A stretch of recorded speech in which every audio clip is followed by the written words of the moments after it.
Secondly, I believe we need to enact the recommendations from the United States Commission on Immigration Reform. This was a blue ribbon bipartisan commission of experts that was selected by President Clinton and Congress to study immigration policy and to make recommendations to Congress. And it was also called the Jordan Commission, and I will return to the Jordan Commission later in this talk.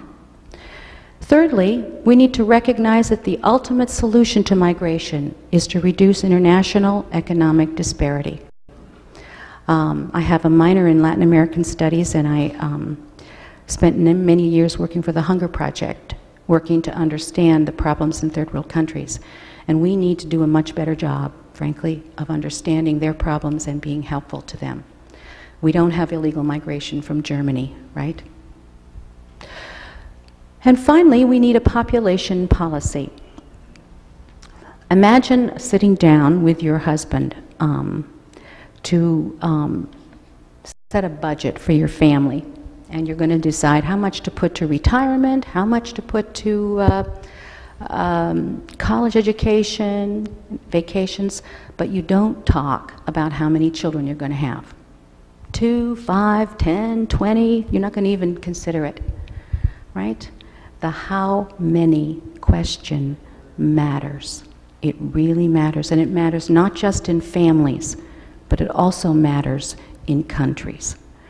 When politicians in America are talking about an energy policy, an environmental policy,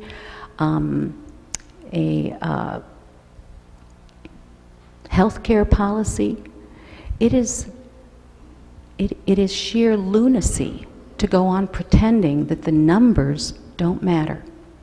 If people matter, then numbers matter. Now, so the question is, how populous do we want to grow ourselves as a family? We have a population of 303 million today. We have added 55 million since 1990. And according to the U.S. Census Bureau, the majority of that growth is driven by immigrants and children born to immigrants. And we, according to the Census Bureau, will reach 420 million by the year 2050. And according to the Pew Hispanic Center, we will be much more populous than that. We don't really know what our population is going to be in this century because we don't know yet what decisions the American people are going to make around immigration. But we do know, this is not projection or estimate, how fast we have been growing over the last 2 decades. And over the last 2 decades, we've been growing at close to 1% a year. Now, if we continue to grow at 1% a year, we will double the population of the United States in this century. So I'd like you to take just a moment and consider every city in America would double its current population. Double the houses, double the schools, double the pollution we're creating, double everything. Because that is the growth curve that we are currently on. Now,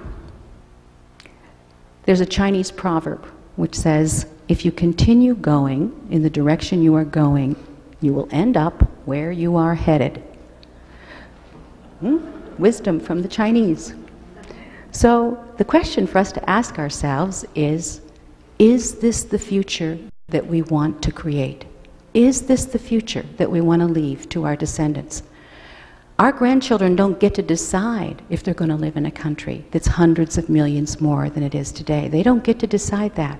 We are deciding it for them right now. Now, does it make sense to grow ourselves by hundreds of millions when we're trying to reduce the carbon emissions that are causing global warming? When we're trying to reduce our reliance on foreign petroleum? When we had major water shortages last summer with a population of only 300 million? Does this make sense? We're already using water from the Ogallala Aquifer faster than the rate of recharge for just 300 million people.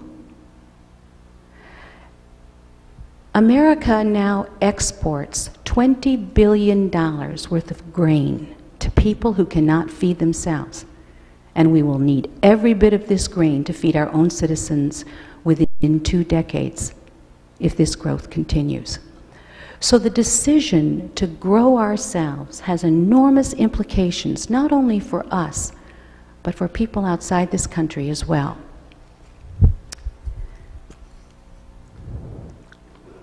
Now, I believe that the single most important decision that we make for ourselves as a family is how populous we decide to grow ourselves. Deciding to grow ourselves to 400 million, 800 million, or a billion is more important than any other decision we make for ourselves.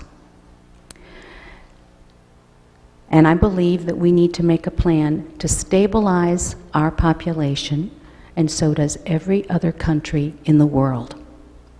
Now, I realize that population is a thorny subject everywhere. Women's rights in the Middle East, Catholic Church in Latin America, and immigration in the West. Everyone has their sacred excuse for not addressing population, but that's not a reason why we need to avoid it. When America decides to stabilize her population, it will have an electrifying effect on the whole world. And it probably won't be popular. We need to understand that in the beginning, what might seem like common sense to us is going to provoke major temper tantrums and panic attacks from certain groups of people in this country who have grown dependent upon a steady supply of cheap labor. And they're not going to give this up without a very good fight. Now, just because a policy is not popular, however, does not mean that it isn't exactly the right thing to do. Right for us, right for future generations of Americans, and ultimately right for the world. Now, whoops, I'm out of order here. There's my... I want to say, in all fairness, that there is another perspective on the population issue.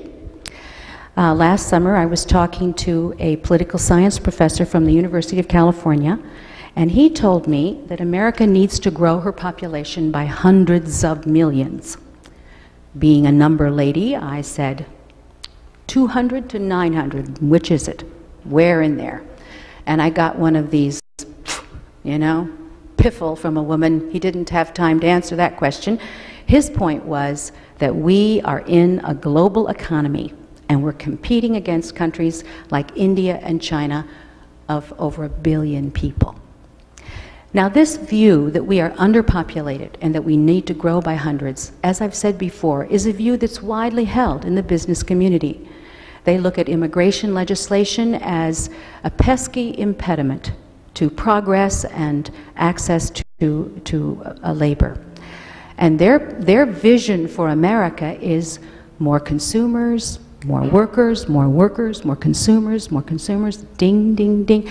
That's their vision for America.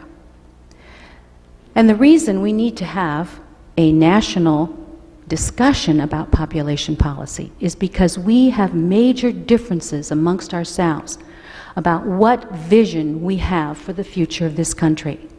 We need to require those who believe we need to grow by hundreds of millions to make their case to the American people. They've already made their case with Congress, and Congress is launching us in a direction that is leading in that direction. But now they need to be required to convince the rest of us. And at the same time they give their story for why we need to grow by hundreds of millions, the other side needs to be heard loud and clear. And those of us who believe that America needs to stabilize her population, reduce her consumption, and rebuild the infrastructure of this country so we're not so dependent on petroleum, these are goals that I feel, this is the direction I feel this nation needs to go. But we need to have this debate amongst ourselves so that the American people can choose freely the future they want for their country. So we can choose it with our eyes wide open. And that's why we need the national discussion on population. Now, one final comment here. If we really care about people, the numbers matter.